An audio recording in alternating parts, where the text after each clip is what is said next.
Banyak orang-orang yang tadi malam tidur bersama kita, bersenda gurau, tersenyum dan tertawa, tapi pagi ini mereka tidak lagi bernyawa. Banyak yang ingin minta panjang umur, Allahumma tawwil umrana, panjangkan umur kami. Tapi takdir berkata lain. Idza jaa ajaluhum, kalau ajal sampai, la yastakhiruna sa'atan, tidak dapat ditunda walau sesaat. Wala yastaqdimun, tidak pula dapat dimajukan walaupun sesaat. Sebagiannya mati, tapi sebagian lagi masih hidup, bernyawa, tapi tetap tidak dapat bangkit dari tempat tidur. Meleleh air matanya mendengarkan suara azan masuk ke dalam ruang-ruang rumah sakit. Hayya 'alas shalah. Bergetar hatinya, tapi kaki tak dapat melangkah, tangan tak dapat menghayun. Apa sebab? Karena nikmat sehat dicabut oleh Allah Subhanahu wa ta'ala. Sebagian hamba Allah ada yang berlari-lari, berkejar-kejaran di tengah jalan raya ketika kumandang azan sedang dikumandangkan. Badannya sehat, dia masih hidup dan bernyawa. Tapi ada satu nikmat besar yang dicabut Allah dari dalam dirinya. Nikmat terbesar itu adalah nikmat istiqamah. Para ulama berkata, al-istiqamah khairun min alfi karamah. Satu istiqamah lebih baik daripada 1000 karamah. Karena 1000 karamah bila tidak dijaga dengan istiqamah, maka dia dapat hilang. Oleh sebab itu Nabi Muhammad SAW berkata, berpesan ketika datang seorang laki-laki berkata, "Ausini wa aujiz," beri aku pesan, tapi jangan panjang-panjang, singkat dan padat, agar aku dapat mengamalkannya.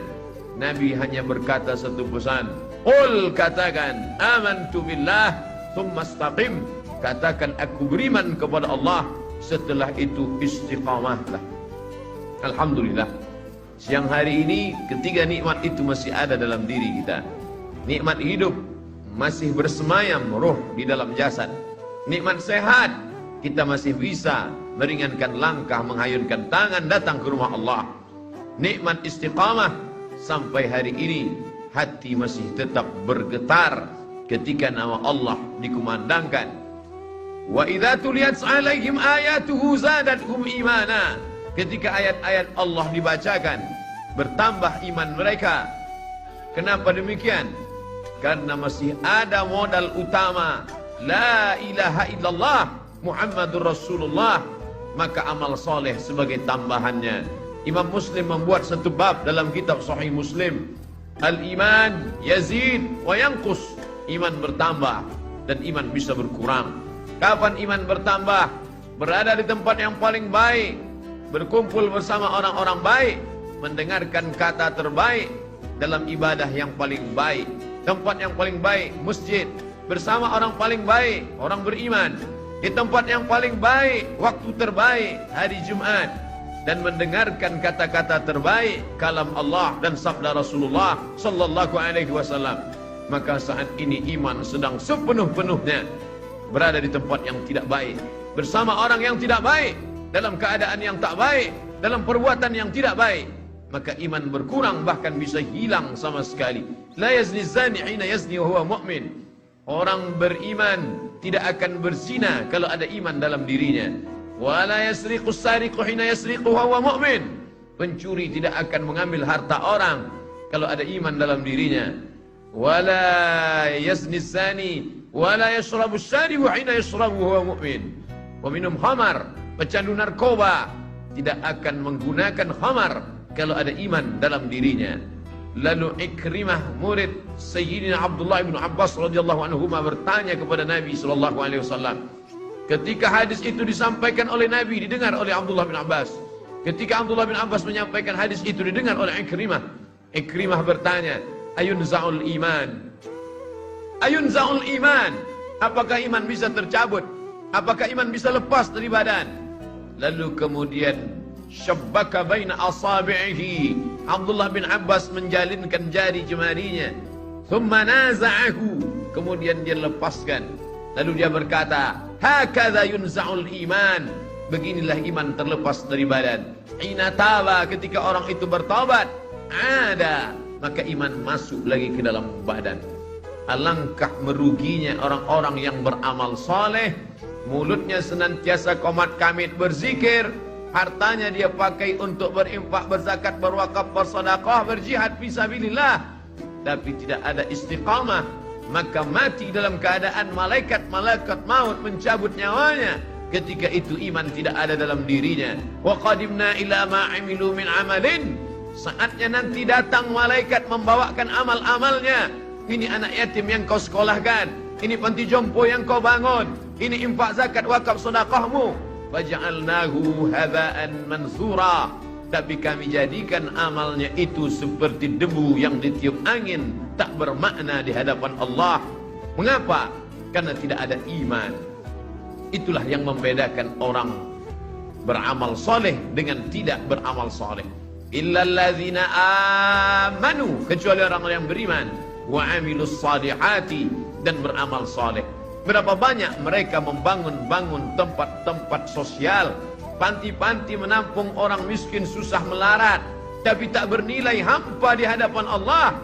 Balasannya langsung di dunia, di akhirat mereka hanya tinggal menerima azabnya saja. Oleh sebab itu satu-satunya yang menyelamatkan kita adalah iman kepada Allah Subhanahu wa ta'ala. Inilah yang kita tanamkan ke dalam kepala anak-anak kita. Yang sesungguhnya kita tidak pernah menerima anak itu dalam keadaan kosong dan hampa. Tidak ada seorang pun dari kita yang istrinya mengandung 9 bulan 10 hari lamanya melahirkan anak dalam keadaan kosong. Mereka sudah diisi dengan satu program. Karena sebelum roh itu dibawa oleh malaikat ke dalam rahim, roh sudah siap, sudah bersaksi bersyahadat di hadapan Allah Subhanahu wa ta'ala. Wa iz, ingatlah. Mengapa Allah awali ayat itu dengan kata ingatlah? Karena banyak orang yang tidak ingat, mereka lupa. Maka Allah ingatkan mereka, wa iz, ingatlah. Aqadha rabbuka min bani adama min zuhurihim dzurriyyatahum wa ashhadahum ala anfusihim. Ingatlah ketika Allah mengambil persaksian, sumpah janji setia. Lalu Allah bertanya kepada mereka semua. Allah bertanya bukan karena Allah tidak tahu, Allah maha tahu, tapi Allah mau beritahu pada siapa yang tidak tahu dan tidak mau tahu. Saat itu Allah bertanya, alastu bi rabbikum, bukankah aku Rabb kamu?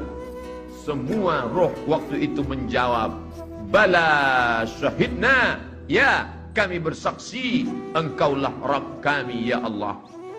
Antaqulu yaumal qiyamah, tapi nanti pada hari akhir kalian menjawab dan berkata, inna kunna an hadza ghafilin, kami tidak ingat, kami lupa, kami lalai.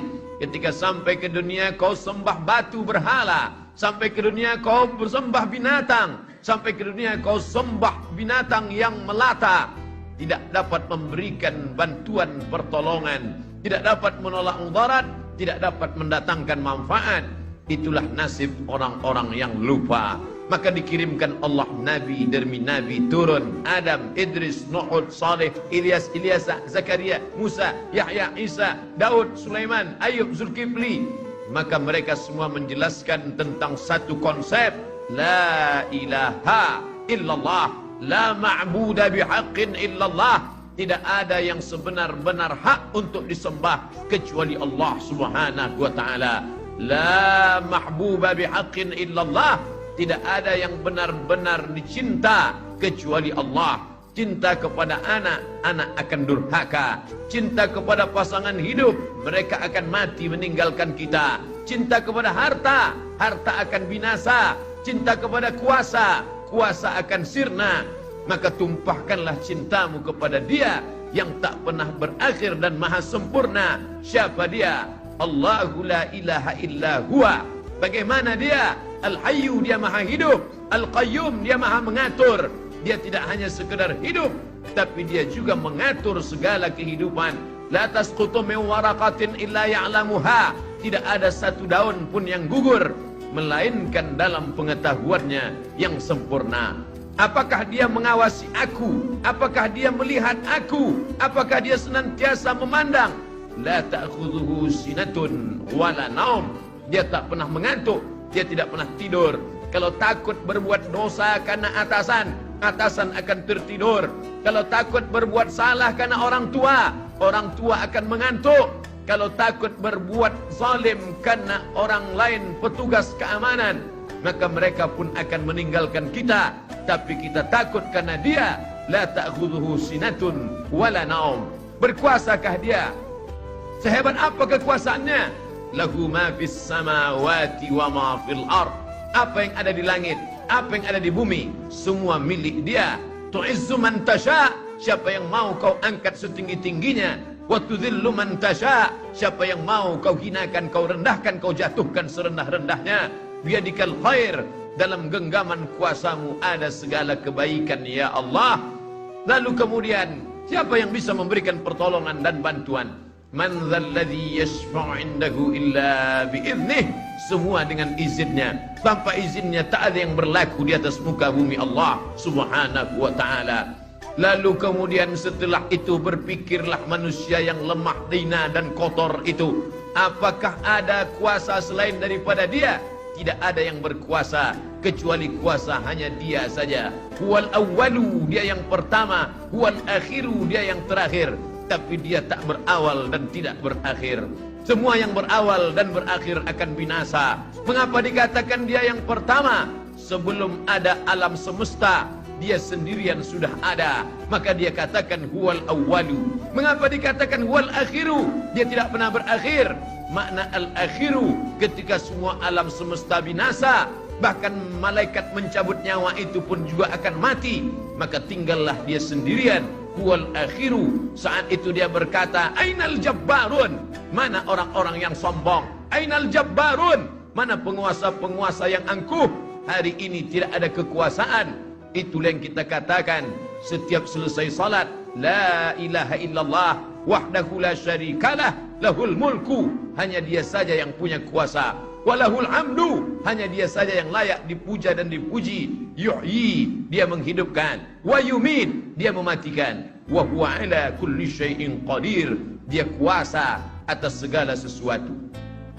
Tahukah dia tentang semut yang kecil berada di dalam lubang tanah yang kecil yang tidak dapat dilihat pantau manusia?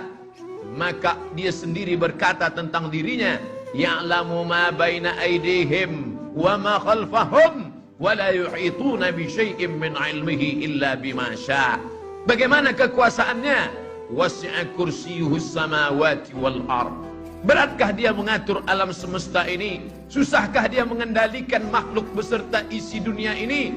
Maka dia katakan, wala ya'uduhu hifzuhuma wa huwal 'aliyyul 'azim. Itulah mengapa ketika ayat kursi ini dibaca ketika selesai subuh, kita akan dipelihara sampai zuhur. Dibaca selesai zuhur, akan dijaga sampai asar. Dibaca asar, akan dijaga sampai maghrib. Dibaca maghrib, akan terpelihara sampai isya. Dibaca selesai isya dan tidur, akan terpelihara sampai besok pagi mata terbuka dalam keadaan mengucapkan alhamdulillahillazi ahyana ba'dama amatana wa ilaihin nusyur. Karena di dalamnya ada tauhid yang kuat, di dalamnya ada penekanan yang sangat dalam, di dalamnya hati yang takut menjadi berani, di dalamnya ada kecemasan menjadi hilang. Manusia punya hati, hati itu sifatnya lemah, dan pemilik hati itu yang maha kuat. Serahkanlah hati kepada Allah. Ada orang yang menguatkan hati dengan lagu, ada orang yang menguatkan hati dengan harta, harta materi, sedangkan hati immateri. Maka materi tidak bisa mengenyangkan yang immateri. Harta adalah zahir, sedangkan hati adalah batin. Maka yang zahir tidak bisa mengenyangkan batin. Yang bisa mengenyangkan batin, maka batin dialah juga yang bisa mengenyangkan yang gaib. Hanya yang gaib juga. Maka tidak ada lain yang bisa menenangkan hati kecuali mendekatkan diri kepada Allah Subhanahu wa ta'ala.